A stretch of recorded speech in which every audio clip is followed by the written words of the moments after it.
Okay, today I'm going to present the phrase fiat money or what it means.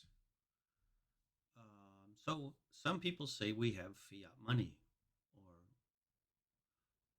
ask, what do they mean, fiat money? What is fiat money? Well, it's a Latin term that means it shall be done or let it be done. This was when there were kings and rulers, kings ruled the nations. The king would make a decree or a decision, let it be done. That's when the kings were rulers over most of the people. It didn't matter if the king made the law that was wrong, incorrect, or immoral. He was the king, he made the law. Let it be done, fiat by fiat. The king ruled by fiat, Fiat.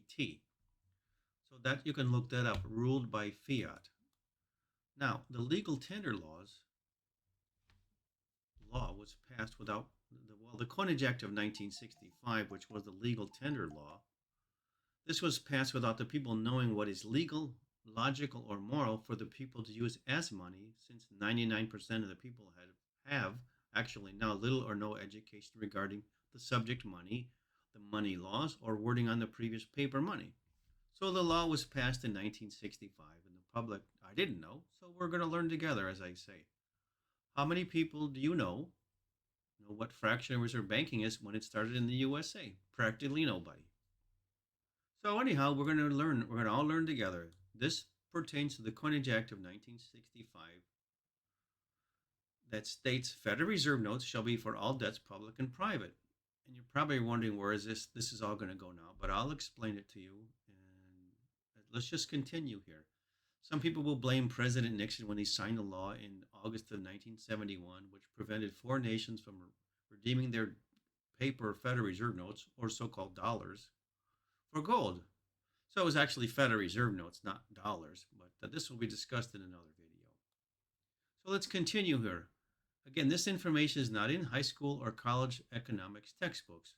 Thus, most are uneducated in legal tender laws. This is why almost everyone says dollars are the money, or the money is dollars, and shows you a Federal Reserve note.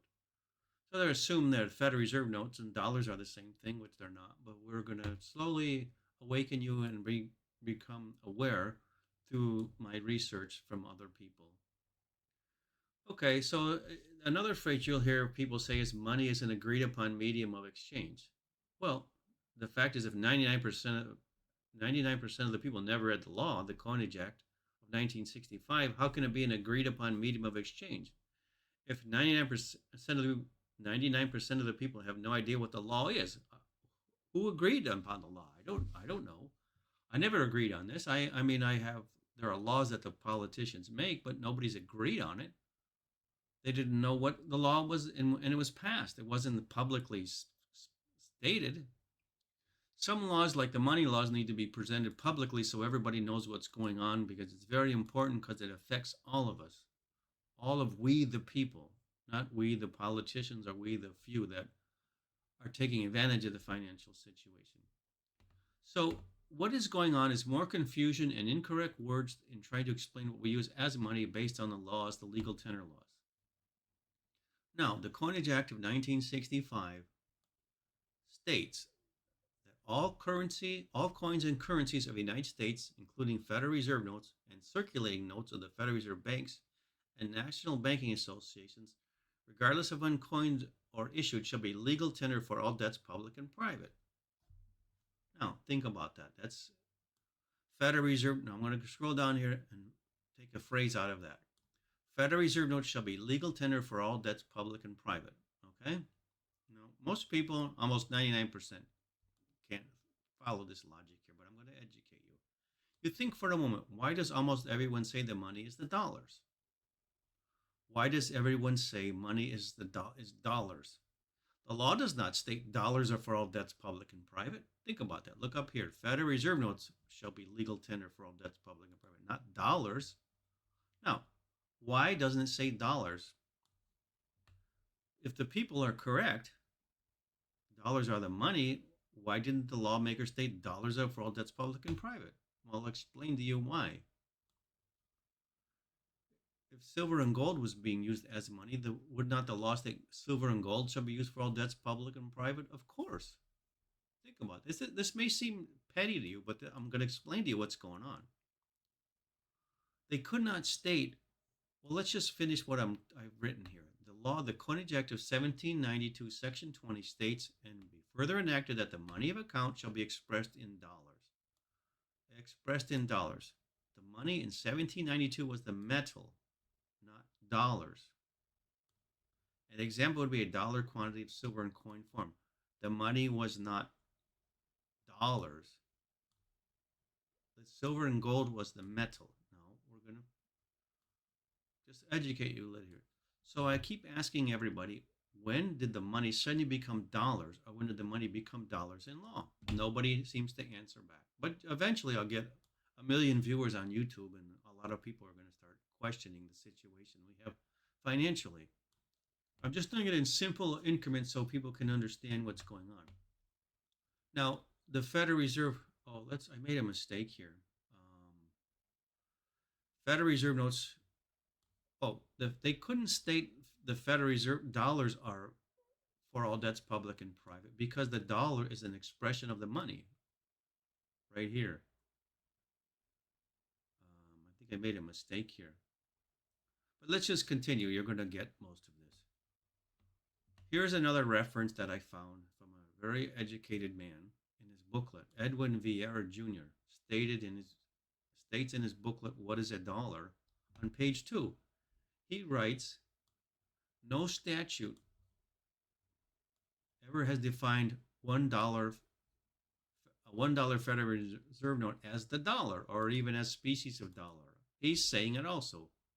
Federal Reserve notes are not dollars, but everybody holds out a Federal Reserve note just out of habit because they didn't know what the original dollar means from the Coinage Act of 1792, and the definition of it has not changed since, but everybody assumes it has.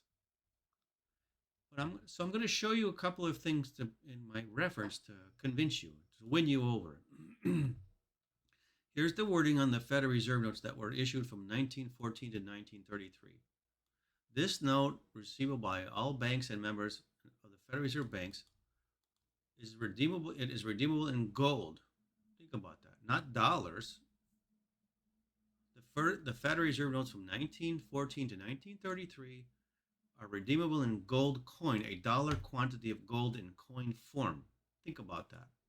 They didn't say dollars are the money, because 1792, the dollar is an expression of the money. The money was the metal, the gold and silver. I want you to read that for a little bit, but I'm going to scroll down, and you're going to see they changed the wording on the Federal Reserve notes from 1934 to 1961. And they got rid of the phrase redeemable in gold. It says this note is legal tender for all debts, public and private, and is redeemable in lawful money. And they didn't say what the money is. They took out the phrase up here, redeemable in gold. Well, what's the money? They don't know. The public has been uneducated as to what happened. They just keep passing around the Federal Reserve notes. Now, the phrase was, notice the phrase was redeemable in gold was removed. Okay, now we have 1962 to present Federal Reserve notes. It just says this is legal tender for all debts, public and private. Now, what does that mean? This note is legal. It is. Now, why does it say that? Now, I'm going to scroll back up real quickly. That's called fiat money. Let it be done. The government said in 1965, Federal Reserve notes shall be for all debts, public and private. I'm going to scroll back down here to this phrase here. I may have lost some of you. This note is legal tender. It is. It doesn't say, do you want it to be? It's making a law that is decree. It is making it law by fiat. Almost, it's not an executive order, but the 1965 Coinage Act said that this is the law. You got to accept Federal Reserve notes. That's what I'm trying to say. You don't have a choice. You can't pay the government in nothing. You got to pay the government in Federal Reserve notes, not dollars. So now a non-redeemable worthless piece of paper is the money. Think about that. It's just a piece of paper. It's not redeemable in gold or silver or anything. What does it represent? Well, it represents the promissory note at the commercial bank, which I'll lose you if I interject that. I'll have to explain it later. But the current Federal Reserve note is not redeemable in gold or lawful money. It's not. So what exactly is it? It's a worthless piece of paper that people think is a dollar or dollars of money, and it's not. It's just a worthless piece of paper. And then so people don't know. They don't know what's the difference. They don't know the cause and effect of what we're using as money. They have no idea. Everything works. You go to work, get your job, you get paid. Prices go up, but nobody knows why. But so we're going to educate you. We're going to learn together. I've shown you my reference so we can learn. You show me your references so we can learn together. Show me what is in the economics in high school textbooks. They don't have these laws. Again, ask your people that you know in your life, your lawyer, CPA, accountant, banker, financial advisor, parents, grandparents, politicians. What is a dollar in law? They don't know. I'm presenting you my references, so show me your references so we can learn together, because what we're using as money is not correct. And I will have that in a different video, what I believe is correct to be using as money and exchanging money. And that's the end of this